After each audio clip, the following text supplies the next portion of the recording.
साथियों, मैं आपको कुछ उदाहरण देता हूं।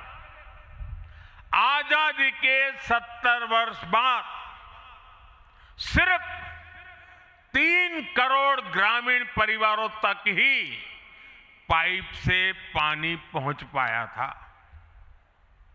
माताओं बहनों की पीड़ा, पानी के लिए उनके संघर्ष की सूध लेने वाला कोई नहीं था।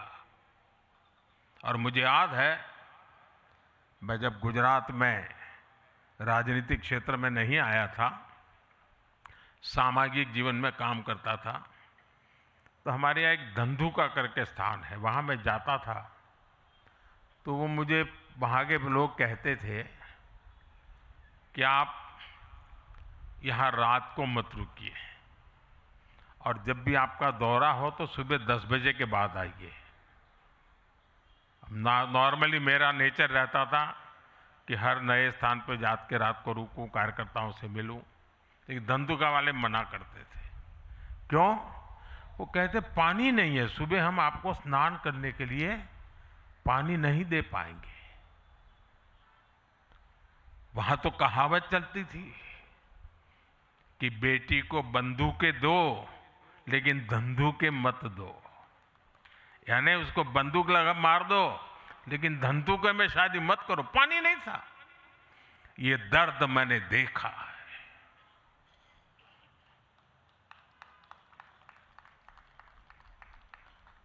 मैं धरती की सच्चाई से जुड़ा था। माताओं बहनों की पीड़ा अपनी आंखों के सामने देखी थी। और तब हम जल जीवन मिशन लेकर आए और सिर्फ 5-6 साल में 12 करोड़ से ज्यादा परिवारों को नल से जल की सुविधा से जोड़ा।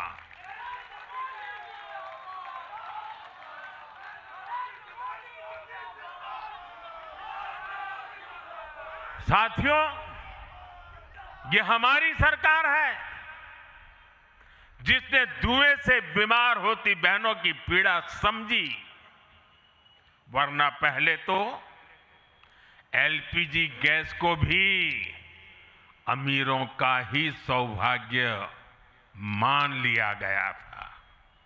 भाजपा ने पूरी संवेदनशीलता के साथ हर घर को एलपीजी गैस कनेक्शन से जोड़ने का अभियान चलाया। वर्ष 2014 तक जहां सिर्फ 14 करोड़ एलपीजी कनेक्शन थे, आज देश में 33 करोड़ से अधिक गैस कनेक्शन है। ऐसे ही गांव की बहनों को लखपति दीदी बनाने का अभियान है। ये भी इसलिए संभव हो पाया क्योंकि भाजपा बहनों बेटियों के सपनों के प्रति संवेदनशील है। साथियों, एक जमाना था हम भी सुनते थे कि फलाना परिवार वो तो लखपति परिवार है, ढीकना परिवार लखपति परिवार है, यानी लखपति होना बहुत बड़ी बात मानी जाती थी। ये मोदी है जो सपने देखता है कि मेरे गांव की गरीब मां भी लखपति दीदी बनेगी।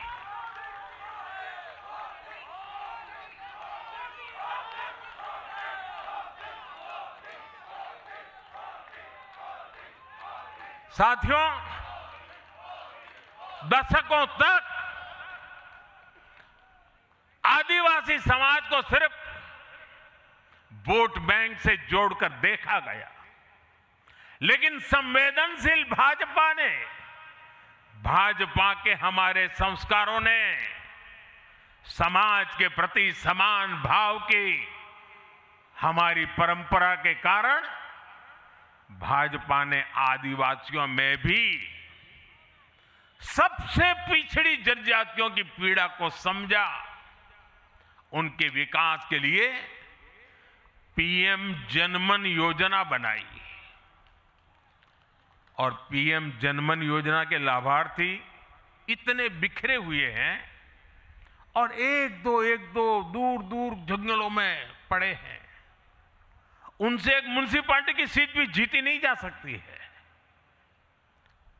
वोट के हिसाब से कोई उनकी तरफ देखेगा नहीं, लेकिन जब वोट से ऊपर उठ करके संवेदनाएं होती हैं, समाज का कल्याण, हमारे संस्कार होते हैं, तो पीएम जनमन योजना जन्म लेती है।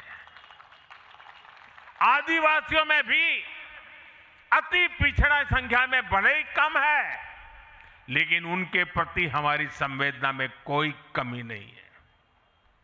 साथियों, हमारा नॉर्थ ईस्ट, वहां वोटर उतने नहीं है, सीट भी उतनी नहीं है, इसलिए कांग्रेस की सरकारों में उन्हें बरसों तक उपेक्षित रखा गया। लेकिन संवेदनशील भाजपा ने नॉर्थ ईस्ट को दिल से भी जोड़ा और दिल्ली से भी जोड़ा। एक और उदाहरण आकांक्षी जिलों का है। हमारे देश में 100 से अधिक जिले ऐसे थे जिनको कांग्रेस सरकारें पिछड़ा घोषित करके भूल गई थी। इन जिलों को पनिशमेंट पोस्टिंग के लिए इस्तेमाल किया जाता था, यानी जिन अधिकारियों को सजा देनी होती थी तो उन्हें वहां भेजा जाता था। हमारी भाजपा सरकार ने इन जिलों को आकांक्षी जिले घोषित किया और प्राथमिकता के आधार पर इनके विकास के लिए काम किया। आज ये आकांक्षी जिले विकास के कई पैरामीटर्स पर अन्य जिलों से बेहतर प्रदर्शन कर रहे हैं, राज्य की एवरेज की बराबरी आकर के खड़े हो गए। साथियों, भाजपा का मंत्र है पिछड़ों को प्राथमिकता, पिछड़ों को प्राथमिकता। जिनकी किसी ने सूद नहीं ली, हमने उनकी साधना की है। जिनको किसी ने पूछा नहीं, मोदी ने उन्हें पूजा है। हमारी कार्य संस्कृति सर्वसमावेशी है, सर्वांगीण है, सर्वस्पर्शी है, सर्वहितकारी है, सर्व कल्याणकारी है। और ये कार्य संस्कृति गरीब को समान अवसर देने वाली है, गरीब को सशक्त करने वाली है। इसी वजह से सिर्फ एक दशक में 25 करोड़ लोगों ने गरीबी को पराजित किया है। और ये 25 करोड़ लोग कौन हैं? इनमें सबसे अधिक दलित, पिछड़े और आदिवासी परिवार है। साथियों, बीते वर्षों में जन विश्वास की जो पूंजी हमने अर्जित की है, उस भरोसे को कायम रखना बहुत बड़ी जरूरत है। देश की जनता 2047 तक विकसित भारत बनाने के लिए संकल्पित है। इसलिए बीते 11 वर्षों में रिफॉर्म्स की जो यात्रा हमने शुरू की है, वो अब रिफॉर्म एक्सप्रेस बन चुकी है। हमें राज्यों के स्तर पर, शहर की इकाइयों के स्तर पर, जहां भी भाजपा एनडीए सरकारें हैं, वहां रिफॉर्म्स की गति तेज करनी है। भाजपा सिटी गवर्नेंस का भी एक नया मॉडल देश के सामने प्रस्तुत कर रही है। इस लक्ष्य के साथ हम आगे बढ़ना चाहते हैं। साथियों, जब हम सत्ता में नहीं भी थे, तब भी हम अपने मूल आदर्शों से कभी नहीं भटके। हम राष्ट्र प्रथम के भाव से, नेशन फर्स्ट के भाव से डटे रहे, जूझते रहे, संकटों को झेलते रहे, जज्बात बढ़ाते रहे और जीतते भी रहे। हम वो लोग हैं, हमारा वो चरित्र है, हमारे वो संस्कार है। खुद से बड़ा दल और दल से बड़ा देश। নানা ধরনের কন্টেন্ট দেখার জন্য লাইক করুন, শেয়ার করুন আমাদের ফেসবুক পেজ, সাবস্ক্রাইব করুন আমাদের ইউটিউব চ্যানেল। পাশাপাশি অন্যান্য ব্রেকিং নিউজের জন্য অবশ্যই চোখ রাখুন রিপাবলিক বাংলায়।